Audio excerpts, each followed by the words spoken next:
Greetings, members, one and all of the Salivation Nation, gold and silver. DEFY this guy. Let's explore.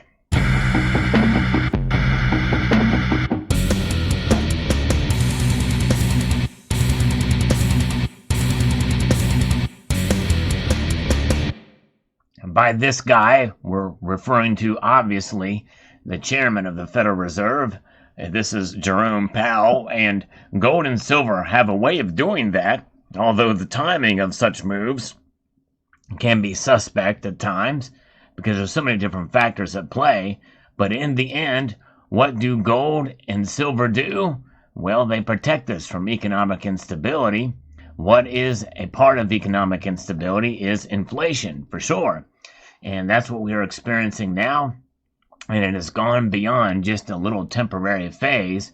However, the chairman of the Federal Reserve, Jerome Powell, seems to be reiterating that term in front of congressional testimony. And we're going to actually look at this from Reuters. Powell's keeps to script on jobs recovery and starting to feel a little bit of the heat on inflation. And we're going to take a look at this here from Washington. Federal Reserve Chair Jerome Powell on Wednesday pledged powerful support to complete the U.S. economic recovery from the coronavirus pandemic. You know, remember he talked about that they had a lot of tools in their toolbox. Well, there must be power tools, but so far they're not doing a very good job as inflation is all but running away with a 5.4% number that I reported on a few days ago in this next phase here. He faced sharp questions from Republican lawmakers concerned about recent spikes in inflation. Why are there no questions from Democrat lawmakers either? I mean, after all, Jerome Powell was appointed by President Donald J. Trump, right? This should be a bipartisan concern, but it doesn't seem to be, and that is rather sad, I must say. In testimony to the U.S. House of Representatives Financial Services Committee, Powell said he is confident recent price hikes are associated with the country's post-pandemic reopening and will fade, and that the Fed should stay focused on getting as many people back to work as possible. Well, newsflash from Mr. Chairman is that the Federal Reserve has nothing to do with jobs. It's about the free market system. It's about people. It's about small businesses and large businesses, hiring people and creating an environment to make that happen is really done by the private sector. If you and your institution and government would just get out of the way, more than likely it would happen much quicker and faster. Any move to reduce support for the economy by first slowing the U.S. Central Bank's $120 billion in monthly bond purchases is still a ways off, Powell said, with 7.5 million jobs still missing from before the pandemic. And we know why that's happening. And a lot of it is now these new checks going out for child tax credits, or what they're called. But really, it's a little mini UBI, Universal Basic Income, that's supposed to last through December. But who knows? More than likely, the way things are going, they'll probably extend it. The high inflation readings are for small groups of goods and services directly tied to the reopening, Powell testified, language that indicated he saw no need to rush the shift towards post-pandemic policy. The Fed at this point expects to continue its bond buying until there is substantial further progress in jobs, with interest rates pinned near zero, likely until at least 2023. But the back and forth from lawmakers showed how central recent price increases have become in the broader public and political debate around the Fed, with Democrats urging Powell not to nip off the recovery with tighter policy, and Republicans worried about the too slow response. The latest version of the Fed's own beige book collection of anecdotal reports about the economy called out broad-based price increases and said that the majority of the Fed's business contacts expected further increases in input costs and selling prices in the coming months. Missouri Republican Ann Wagner noted that Powell, at a prior hearing in February, said that the coming price increases would be temporary. Transitory was the actual term used, A half year later, she said, "I can tell you that the families and businesses I represent are not feeling that these spikes are temporary. It is housing, appliances, food prices, and gas."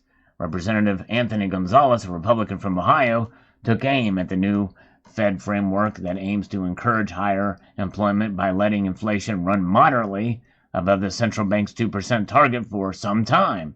How long is some time? Gonzalez asked, arguing that the Fed's current policies may be doing little to encourage employment at a time when employers are already posting record numbers of jobs. It depends, Powell said, demonstrating how the dilemma he faces if prices continue rising. Right now, inflation is well above 2%. The question for the FOMC will be, where does this leave us in 6 months? The U.S. Treasury yields fell in response to Powell's testimony, and even though data on Wednesday showed prices of factory inputs rose at a faster than expected pace in June, an indication markets construct his comments as a sign that monetary taps will stay open. The Fed's June meeting saw officials begin a move towards post-pandemic policy, with some of them poised to tighten financial conditions sooner to ensure inflation remains contained. Powell himself promised that if the Fed's narrative does not pan out and inflation slow, we will use our tools to guide inflation back down. But it would be a mistake to act prematurely, he said. Consumer prices in June rose at a 5.4% annual rate, the fastest in 13 years, and the jump in cost in the factory gate signaled ongoing price pressure. And so among risks, and here's a chart that shows some of this, among the risks to consider the possibility that renewed risk around the coronavirus Delta variant could slow the recovery of household and businesses spending wanes amid rise in new infections. Falling Treasury bonds yields have indicated concern among investors about slowing U.S. economic growth, and the case counts begin to rise again. Their own outlook, continued progress in jobs, and eventual exit from crisis-era policies hinges on continued reopening on the economy, recovering the social industries devastated by the health crisis, and the willingness of the current unemployed to fill the record number of jobs on offer. When Powell last spoke about the economy at a news briefing around the end of June 15-16 policy meeting, new coronavirus were falling towards recent lows, and the Fed dropped language. The Delta variant, though, since has pushed the 7-day moving average in cases from 11,000 or 21,000. But you know what? I look at it this way. We need to open up fully at this point, and there should be no restrictions on anything out there now. We have vaccines. We've got other issues, and the United States has a high vaccination rate compared to some other countries. We need to get things moving in total. And so that's that. And of course, we did see gold and silver prices react to this news, and they are essentially sending a big middle finger up to the Fed chairman, the Federal Reserve in general, and they're moving higher, with gold notching a 3-week high. The marketplace for focus midweek by this move on monetary policy and the statements. And we know that they're leaning a very dovish stance on policy, and they're ways off from tapering, but and some say there's a tamping going on as well too, and reiterated that rising inflation pressures are likely only transitory. I don't know if he used those exact words, but we know that this is basically the statement he's saying in the testimony today. His prepared remarks pushed the gold and silver markets to their daily highs in morning action, in this article from Jim Wyckoff from Kitco News, and also pushed the U.S. dollar index lower. And that is the key, because, yes, they are defying the chairman, but it's really the dollar index is kind of reacting and pushing these metals up. And the gold is much closer tied in terms of price action to the dollar index, though there are other factors that can have an effect. But by association, well, inflation is obviously having an effect as well too, by association there. But sometimes it can run opposed to each other in that regard.